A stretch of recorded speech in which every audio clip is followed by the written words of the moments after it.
What's up, guys? Saint here, and I got the golden 5.7 for you guys today. And getting this gold actually unlocked my diamond pistols, which is pretty much what you guys all wanted to see anyway. So you will see that diamond camo on the 5.7 today. Hope you guys enjoy. I go 29 and 7 in this gameplay. That's a 4.14 KD, so it's pretty darn good game just using the 5.7. I hope you guys enjoy it. It's actually TDM on Uplink, one of the new maps out of the Vengeance DLC, which we will talk about later. I'm kind of going to give my final opinions on the map pack, what I think of it, like what I think of each map, how I like to play most of them and stuff like that. So we're going to get to that in a second. I do got to talk about the pistol here a little bit. Obviously, it's a pistol, it's secondary, semi-automatic, so it's very hard to get headshots with. It took me forever to get headshots, and that's one of the reasons why this episode's so late, is because it was difficult to get, plus I streamed a lot this past week, which we will also talk about in a second.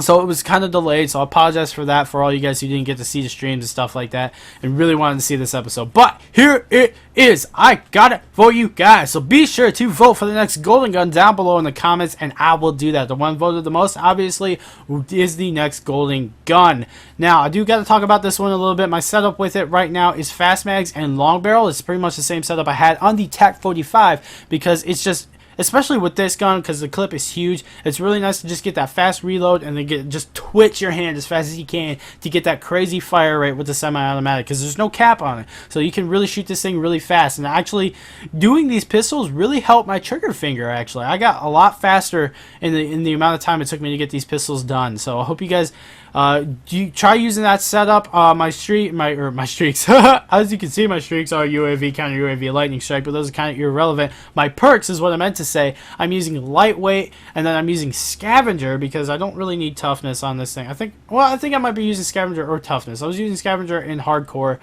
which is another good way to get your challenges done. And then my third perk is extreme conditioning and dexterity, and then I'm using secondary gunfire, obviously, for the 2 attachments. No equipment or anything like that. That's pretty much it. But that's the headshots. They just kind of come over time. Essentially, you just got to keep trying and trying. Eventually, they all add up and they'll equal 100. But once you get that, it's pretty much easy. It's smooth sailing. You can just go into hardcore. Super easy to get your bloodthirsties, your double kills, anything. 150 kills without perks and attachments. Hardcore is the way to go. Earlier in the day, before I got this gameplay, before I got a gold actually, I was playing hardcore to try and finish it out, and I literally pulled a triple. I got a triple. It was on hijacked, it was domination, I ran in, pulled a triple, bang, reloaded, pulled a triple, bang. It was just absolutely insane, guys. So hardcore is definitely the way to go if you want to get your pistols golden. And that's pretty much all there is to this gun. It's a very good secondary. If you got the trigger finger for it, you can use it as a primary, especially if you got a really good trigger finger for it. But yeah, so 29.7, pretty darn good. Hope you guys enjoy it. You saw me use scavenger there. That's what I'm using. You can see the bags on the ground. That's actually carried over from hardcore. If you're not doing hardcore, I do recommend using toughness, but if you're confident in your shot, you can use scavenger in regular core modes as well.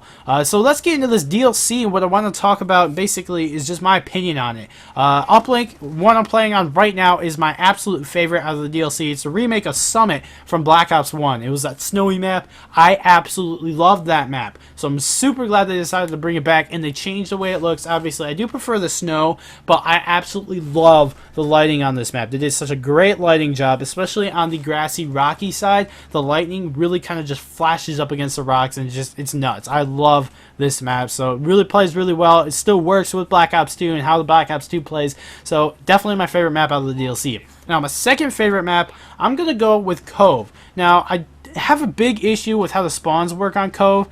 They really kind of frustrate me. It's super easy to get flanked, super easy for people to spawn right next to you or on top of you or right behind you, but if you're constantly moving, you just stick to the outskirts, like right up against the water, you should do pretty good. I actually dropped a few swarms on there during my streams, I'm pretty sure, or in between my streams, I can't remember, but it's still a decent map once you learn how to play it. My third favorite is Detour. Now, Detour I literally have almost no issues with, other than it's kind of boring in my opinion. It's just bland. It's like, okay, it's on a highway, this is like been done before, in my opinion. It's just like, okay, I've seen this. The lighting looks like Modern Warfare 2. I'm not a big fan of it, but nonetheless, it works. The spawns work. It's really good for domination. In fact, I'm pretty sure I dropped a few swarms in my streams on that one. I'm almost 100% positive. You guys can go check those streams out on my channel because they recorded and then they went up right away. But we had a great turnout for those, so we'll get into that in a second. And then my fourth and final my least favorite map technically is Rush. Rush is terrible. The spawn system mixed with how close quarters and how much crap is on that map is absolutely chaotic, and I can't stand it. I do terrible on that map all the time because of just how the spawns work. I do like it for S&D because you're not respawning all the time, but other than that, I think that the map does not work well with this game, and I really do not like it. So that's pretty much my opinion. Buried, I think Buried, the new zombies map is absolutely great. I think Die Rise is still my favorite, but this is definitely a close second. It's a very interesting map. It's actually quite difficult as well. There's a ton of hidden stuff in this map too. There's secret stuff that you can find, ways to get free perks. The Easter egg actually lets you keep your perks when you get up after being down. Absolutely nuts. Tons of fun. So I hope you guys, if you haven't gotten the DLC yet and you don't play much multiplayer, that map is worth it. It's just so much fun, guys. I've been playing a lot of it. I'm trying to get really good at solo. My high round on solo is 17 right now. But now I wasn't really trying. I was still technically learning the map. So I will definitely be learning that a lot more. Try to get some high rounds out for you guys. Excuse me. Try to get some high rounds out for you guys. Get the hiccups, man. So you guys can enjoy that as well. I gotta thank everyone, excuse me, again, who came out to my streams this past week. I didn't do the status stream because I did like 4 streams this past week. On Wednesday, I did a multiplayer stream, and then I did a zombie stream, and then on Friday, I did a multiplayer and a zombie stream, and I was just streamed out. I could not do it Saturday. So thank you so much. We had an amazing turnout on all of them. We had a ton of people who wanted to play with us on all of them. So thank you guys so much. Big shout out to everyone who came out for those. So thanks for watching, guys. I've been Reverend Saint, and I will see you guys next time. Peace out.